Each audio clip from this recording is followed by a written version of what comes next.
જય શ્રી કૃષ્ણ. કેમ છો? તો અત્યારે આવી ગઈ છું હું પોરબંદરના રિવરફ્રન્ટમાં.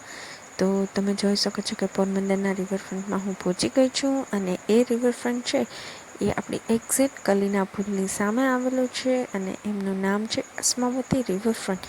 આપણો પોરબંદરનો રિવરફ્રન્ટ એટલે અમદાવાદના રિવરફ્રન્ટને પણ ટક્કર મારે એવો છે આપણો પોરબંદરનો રિવરફ્રન્ટ. તો ચાલો આજે આપણે પોરબંદરના રિવરફ્રન્ટની મુલાકાત લઈએ. તો હવે આપણે ટિકિટ લઈ લઈએ છીએ અને પછી આપણે અંદર એન્ટર કરીએ છીએ. તો પર પર્સન 10 રૂપિયા ટિકિટ છે અને વ્હીકલ માટે પણ 10 રૂપિયા ટિકિટ છે. તો તમે જોઈ શકો છો કે અહીંયા મેં ટિકિટ લઈ લીધી છે. તો હવે આપણે અંદર જાય છે અને રિવરફ્રન્ટની મુલાકાત લઈએ છીએ. તો અહીંયા ટિકિટ મારી લેવાઈ ગઈ છે. તો આપણા સ્કૂટરની સવારી લઈ અને હવે શરૂઆત કરી દઈએ છીએ. આજે રનિંગ ડે છે એટલે એટલી બધી પબ્લિક તો નથી, પણ જોઈએ છે આગળ શું શું છે, કઈ વસ્તુ ખુલ્લી છે અને બંધ છે તેની આપણે મુલાકાત કરીએ છીએ. તો તમે પણ મારી સાથે જોડાઈ રહો. તો અહીંયા સરસ મજાના નાના બાળકો છે એ રમી રહ્યા છે અને રમવાની સાથે તમે અહીંયા ફરવા આવવાની સાથે એક એ પણ મજા છે કે અહીંયા તમે બોટિંગ કરી શકશો. તો બોટિંગની પણ વ્યવસ્થા છે, પેડલવાળી પણ બોટ છે અને મશીનવાળી પણ બોટ છે. તો એક્ઝેક્ટ કલીના પુલની સામે આપણે બોટિંગ કરીએ અને બોટિંગની મજા લઈએ. તો જોઈએ છે કે બોટિંગ કરવાની આપણને કેવી મજા આવે છે. તો ચાલો જઈએ છીએ અંદર હવે આપણે. તો અહીંયા બોટિંગ માટે આ ભાઈ અહીંયા છે અત્યારે, તો આપણે એમને પૂછી જોઈએ કે બોટિંગ કરવા માટેનું શું ચાર્જિસ છે, કેટલો ટાઈમ છે અને કઈ કઈ પ્રકારની તમારી પાસે બોટ છે. તો તમે કહેશો વિપુલભાઈ અમને? અત્યારના અમારી પાસે બે પ્રકારની બોટ છે. એક પેડલ બોટ છે. પેડલ બોટની અંદર 2 સીટર, 4 સીટર અને 6 સીટર ત્રણ બોટ અવેલેબલ છે. એક મોટર બોટ છે જેને અમે સ્પીડ બોટ કહીએ છીએ.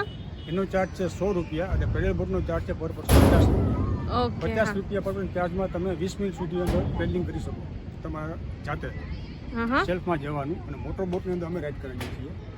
એનું ડ્રાઇવિંગ હું ખુદ કરું છું. અચ્છા. મોટર બોટમાં ખાલી તમારે સેફ્ટી સાથે બેસવાનું, લાઈફ જેકેટ પહેરીને. લાઈફ જેકેટ પહેરવા અહીં ફરજિયાત છે. હા, એ તો બહુ જરૂરી છે લાઈફ જેકેટ પહેરવું એ તો. તો સરસ મજાની માહિતી આપવા બદલ તમારો આભાર. તો અહીંયા હેતુ પણ સાથે બોટિંગની મજા લઈ રહી છે. તો તમે જોઈ શકો છો એને, કેમ કે સન આવે છે એટલે હેતુબેનનો ફેસ બરાબર આપણને દેખાતો નથી. તો તમે જોઈ શકો છો અને મસ્ત મજાનું લોકેશન છે. તો એવું થાય કે અહીંયા બેઠા રહીએ અને સનસેટને સારી રીતે માણી શકીએ આપણે. એવું પણ છે, તો તમે એક વખત જરૂરથી વિઝિટ કરજો.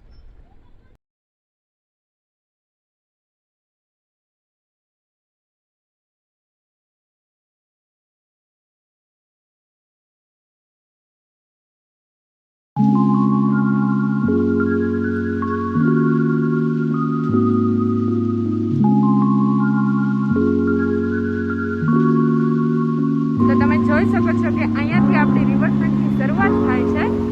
તો પહેલાં આપણે સીધા આગળ જાય છે અને રિટર્નમાં બધું જોતા આવીએ છીએ કે અહીંયા શું શું છે. તો અહીંયા બાળકો માટેની રાઇડ્સ છે બધી. તમે જોઈ શકો છો કે કેટલી સરસ મજાની અને અલગ અલગ બધી છે. અને અહીંયા જો બાળકો રમી પણ રહ્યા છે અત્યારે. તો તમે જોઈ શકો છો કે કેટલું મસ્ત છે. અને હેતલબેન છે એ ટ્રાય કરે છે. તો સીધા આપણે જાય છે હવે અને જોઈએ છે કે કેવો છે આપણો રિવરફ્રન્ટ પોરબંદરનો. જે અમદાવાદમાં છે એ ટાઈપનો જ છે આપણો રિવરફ્રન્ટ. તો કેટલી સરસ મજા આવે છે અને જોઈએ છે આપણે અમદાવાદ. તો હું અહીંયા પાછળની રાઇડ્સમાં છું. અહીંયા હેતુ ટ્રાય કરે છે. તો તમે જોઈ શકો છો અને આ પાછળનો વ્યૂ છે આખો. અને અહીંયા મસ્ત સનસેટ થઈ રહ્યો છે, તમે જોઈ શકો છો. તો જાય છે આગળ આપણે. તો અહીંયા છે એ આર્ટ ગેલેરી છે, પછી નાના બાળકો માટેનું છે ઘણું બધું. પછી અહીંયા ગેમ ઝોન છે જે અત્યારે તો મને લાગે કે બંધ છે, શાયદ કોઈ પબ્લિક નથી એટલે બંધ હશે. અહીંયા આગળ પછી લાઇટિંગ શો હોય એવું લાગે છે. તો કેમ કે અત્યારે સાંજ પણ થવા આવી છે તો કદાચ લાઇટિંગ શો થશે તો આપણે જોશું. તો તમે જોઈ શકો છો કે કેટલો સરસ મજાનો બનાવ્યો છે રિવરફ્રન્ટ.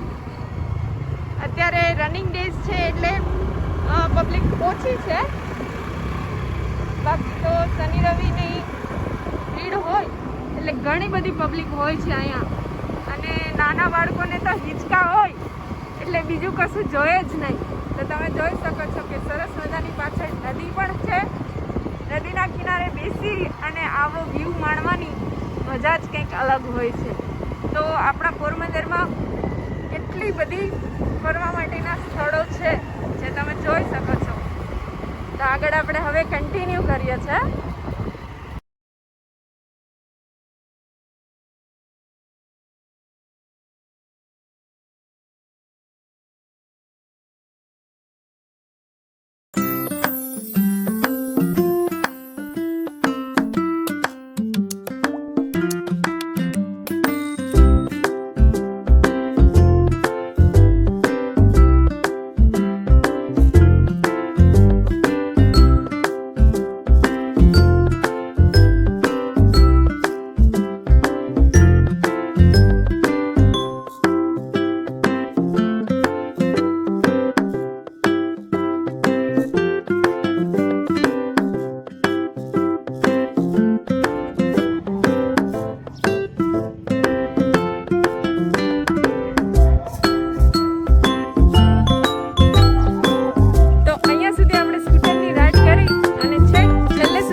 જે આપણે ભાઈને પૂછે છે કે ક્યાંથી આવે છે આ ગેટ.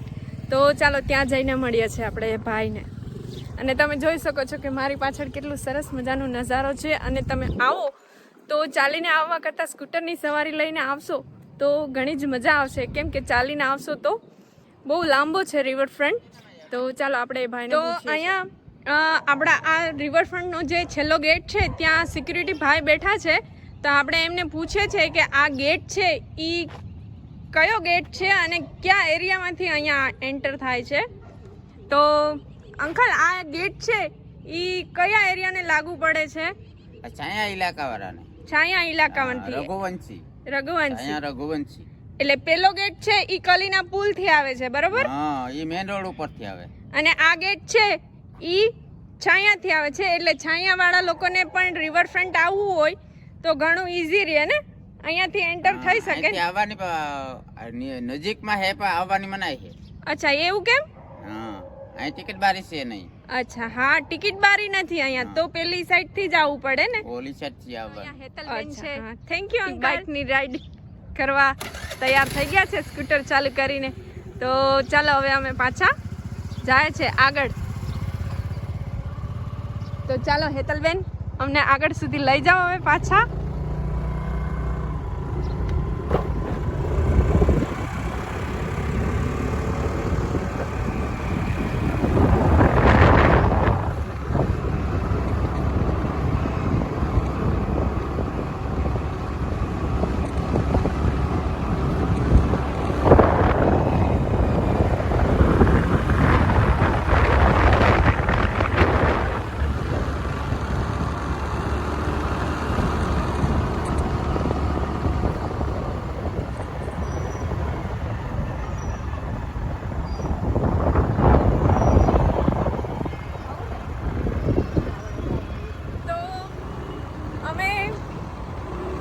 છેલ્લે સુધી રિવરફ્રન્ટની સૈર કરી લીધી છે. બહુ જ મજા આવી.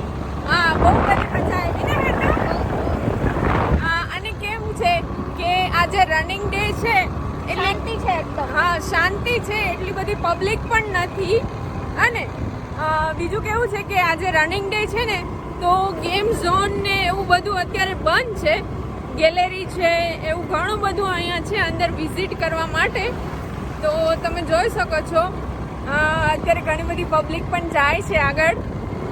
તો આપણે ફરી પાછી ક્યારેક મુલાકાત લઈશું કે આપણે અંદરનો વિડીયો પણ બનાવી શકીએ અને જોઈ શકીએ કે આર્ટ ગેલેરી છે એ કેવી છે.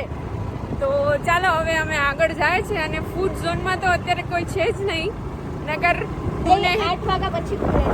કેટલા વાગ્યા? 8 વાગ્યા